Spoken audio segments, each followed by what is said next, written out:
Welcome to the Disability Law Center's training on how to complete a ballot Dropbox survey. Thank you for participating in this work. Some pretty exciting things have happened this year in the world of voting. The Utah State Legislature passed a bill that requires that there be a ballot Dropbox in every town and reservation across Utah. And about the same time earlier this year, the Department of Justice came out with ballot Dropbox accessibility standards. So as we go out across Utah, looking at over 300 ballot drop boxes, we appreciate your assistance in gathering the data we need to share with election administrators about how they can improve accessibility for voters with disabilities. To get started, we're going to be going through the form, the survey form.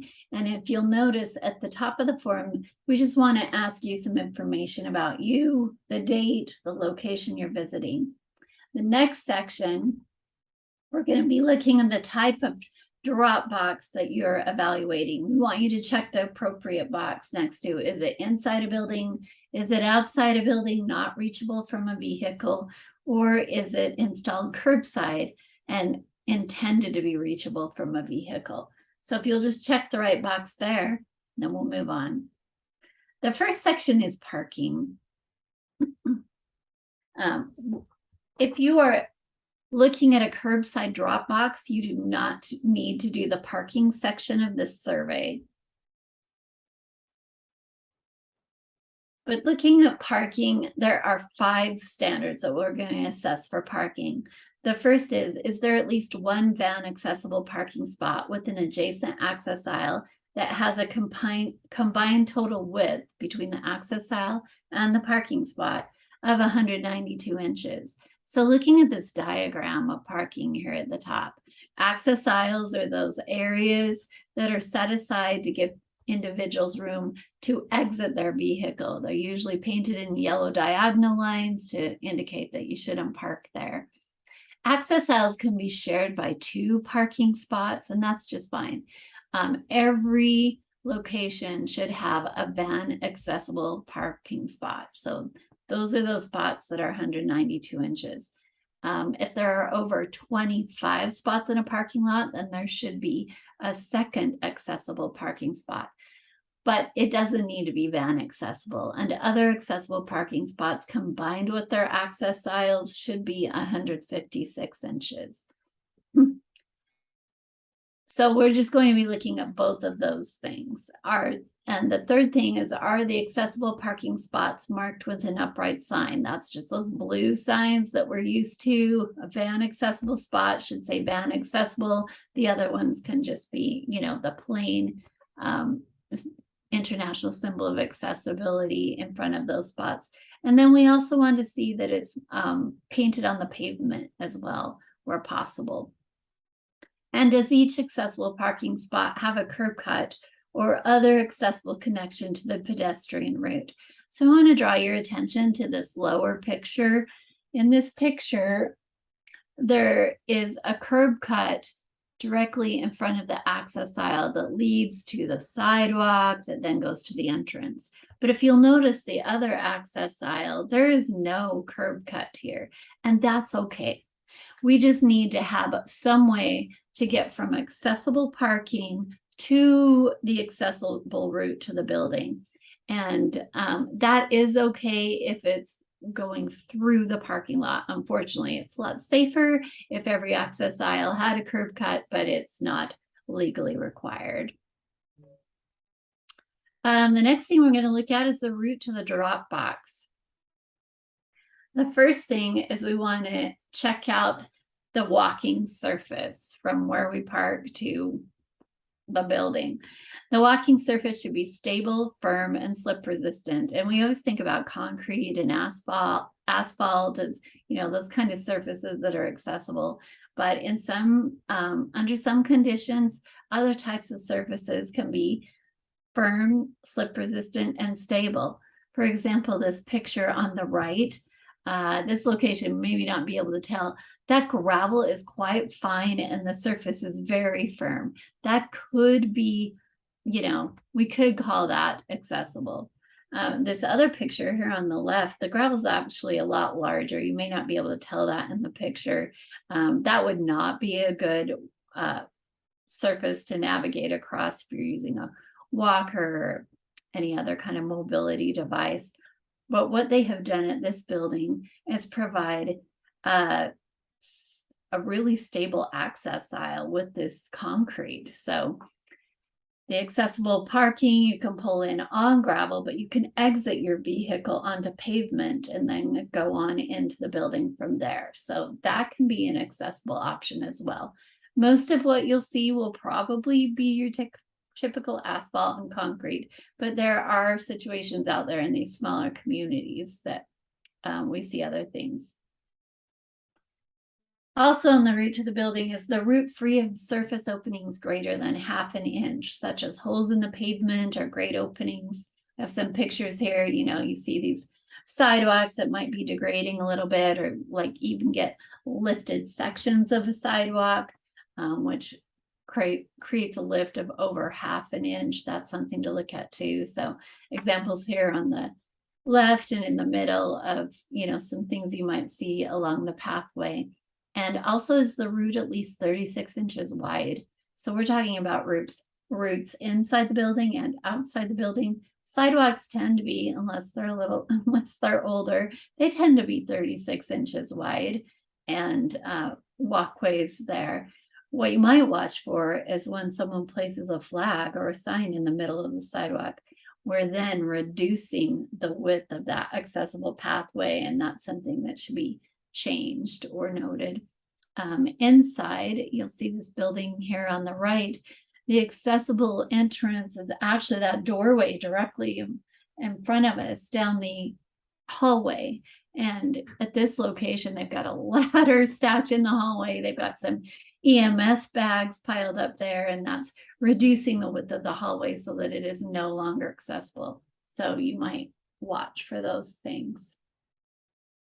Also, along the route, is there a slope that's greater than 5%? And some of our legal terms, they say 120. I think that it's most easy to measure in percentages. So any slope that is over 5% is considered a ramp, and we then have to look at, does it meet the qualifications that we should have that there are for ramps? Those of you that have access to an electronic level, please take it with you. There's some of the Disability Law Center for DLC employees. If you don't have access to that, then you will just skip the slope measurement questions. You can see my level here. This is just in my driveway. Put it on percentage. The slope of my driveway is 7.6%. So then if that was in a public environment, would be considered a ramp at that slope. And so then if you do have those kind of slopes, you'll want to look at the ramp section and complete that section. If you don't, then you will just skip right over the ramp section. But with ramp, the components of a ramp is the slope must be, excuse me, the slope must be less than 8.33%. And ramp width between the handrails is at least 36 inches. There should be a 60-inch level area at the top and the bottom of the ramp. You can see that here in this bottom picture with the curved ramp area. We've got a good landing point at the bottom and also at the top. That's very important for safety. If a ramp or landing has a vertical drop off on either side, edge protection is provided.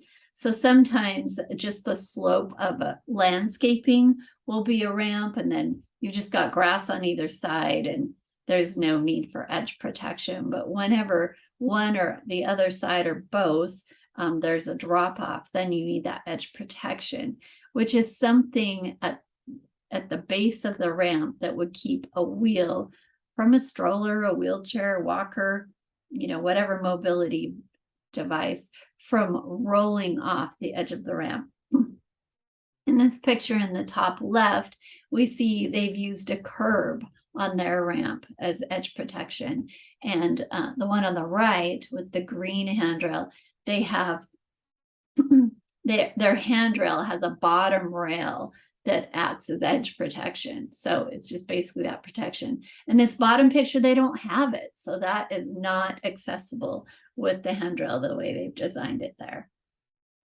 Also, if a ramp is longer than 30 feet, a level landing of 60 inches long should be provided for every 30 feet of horizontal length. So you've got a 45-foot ramp. Somewhere in the middle there should be 60 inches of resting space is what it comes down to, just a level area where you're not just on this long incline or decline going down. So you can watch for that as well.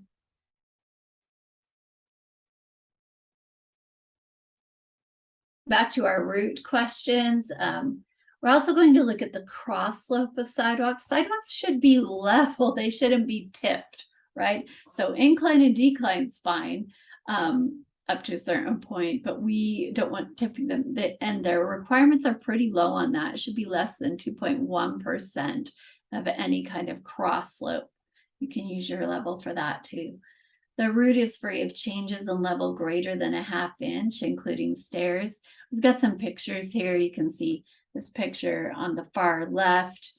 We've seen this building before when we were looking at surfaces, and while the parking lot may be okay for an accessible surface, there is no transition from the parking lot to the sidewalk area that's accessible. There's no curb cut.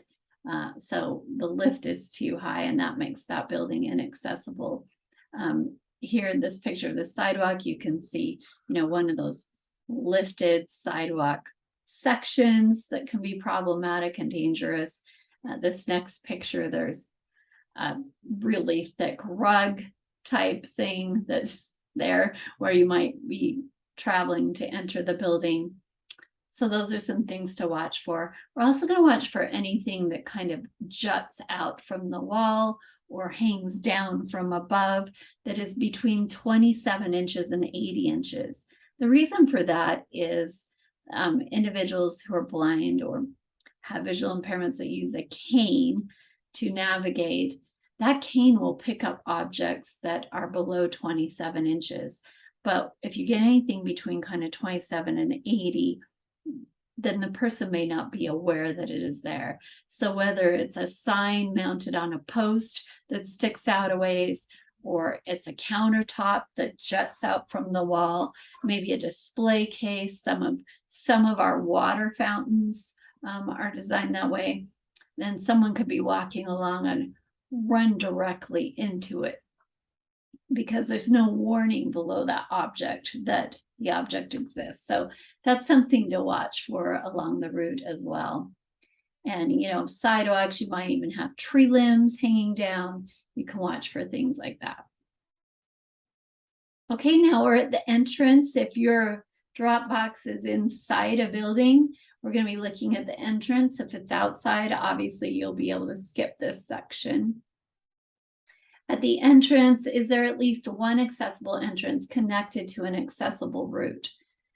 So basically want to be able to get from parking or transportation, along an accessible route to the building entrance that is accessible. So looking for that.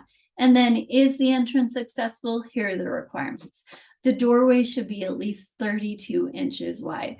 Okay, that's the passage area through the doors. So when you're measuring a door, you want to open the door and then measure from the handle side of the door frame to the door itself. So you're just looking at the opening when the door is open. Is that 32 inches? Door hardware should be usable with one hand without tight grasping, pinching, or twisting of the wrist.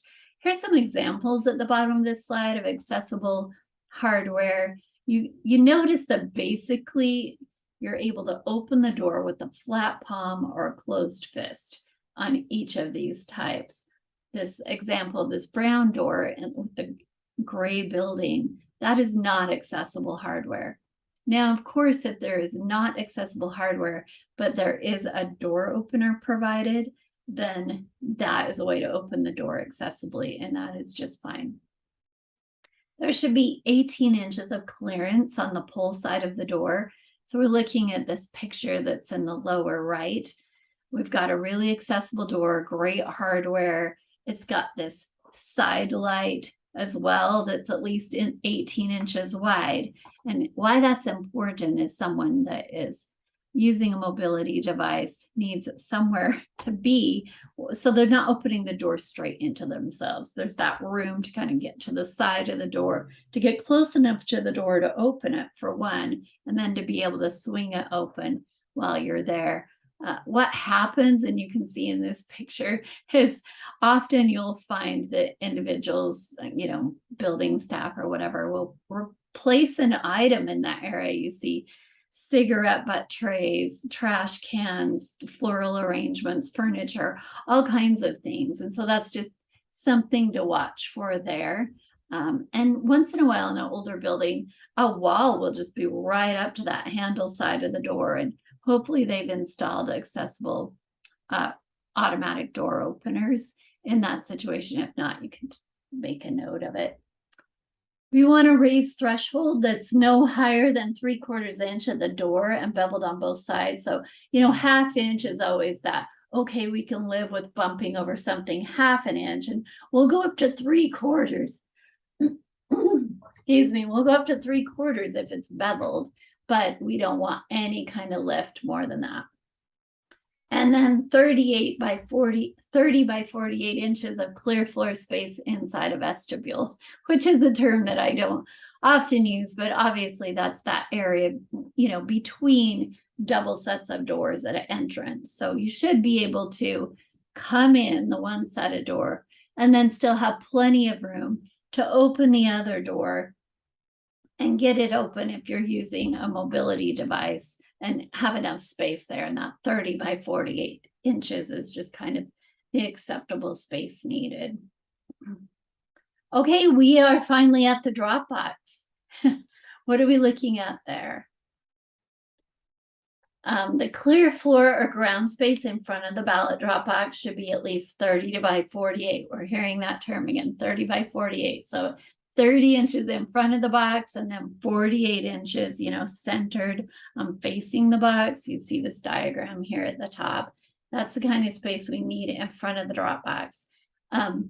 Also, the surface of the clear floor or ground space is stable, firm, and slip resistant. So just want a good surface there. And the clear floor or ground space is free of surface openings greater than 1/2 inch, such as holes in the pavement or grate openings. So we have a few examples of things you might be looking at here, maybe more rural areas. But here on the left, we have this drop box mounted on this curb.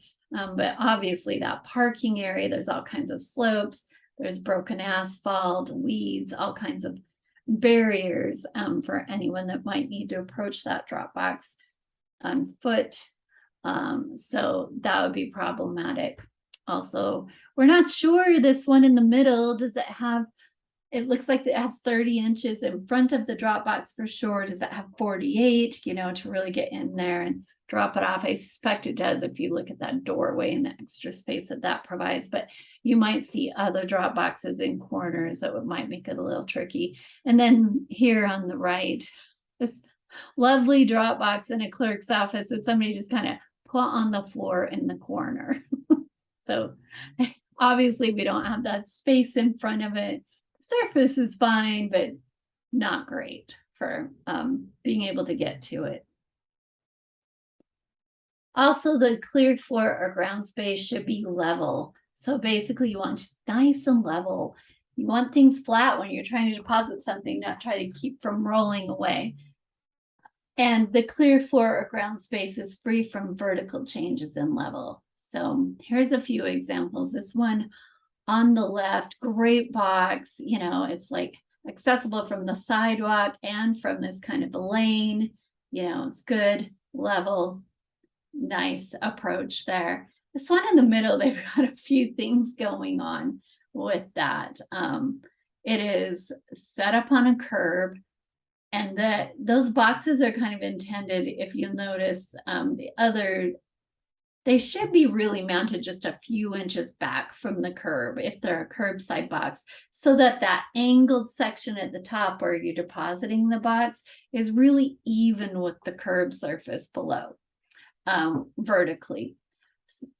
But they've decided to set it clear back here, so I don't really see how that's reachable from a car at all.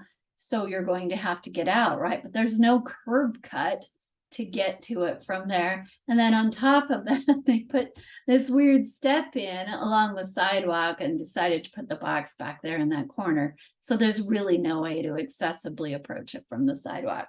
It's kind of a mess. And then here on the right, this is a box that's actually mounted on a curb on a road. This is not a parking lot.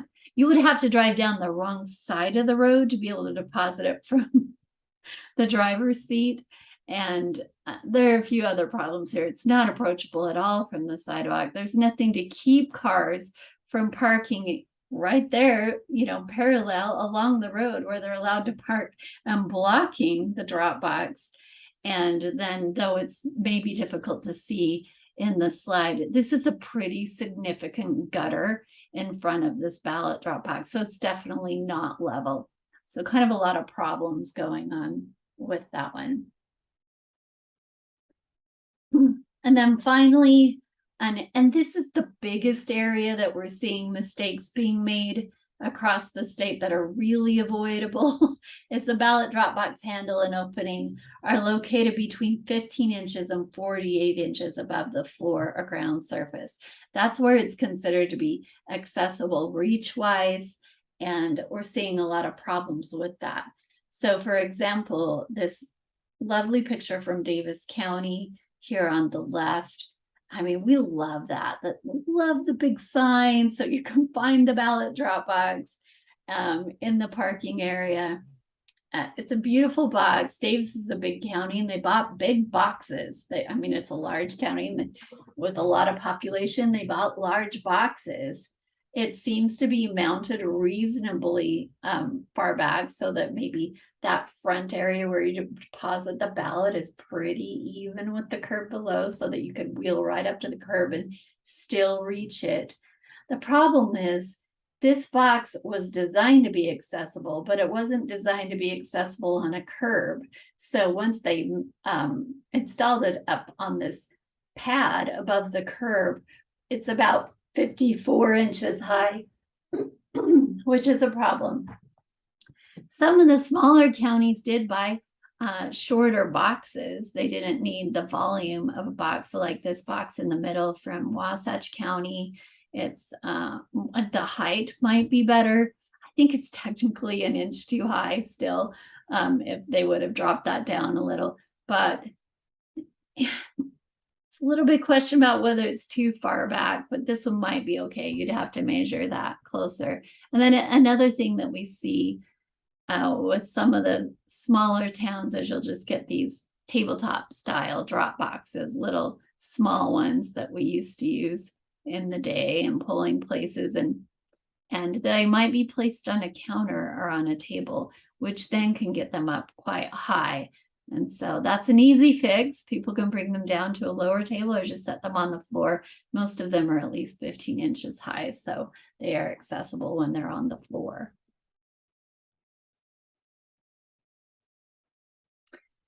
So that is all the questions on our survey form. And I really want you to feel free to take notes so that it's clear. There's not a lot of extra space there. We're trying to keep it to one page, but take whatever notes you need to and take pictures if you like.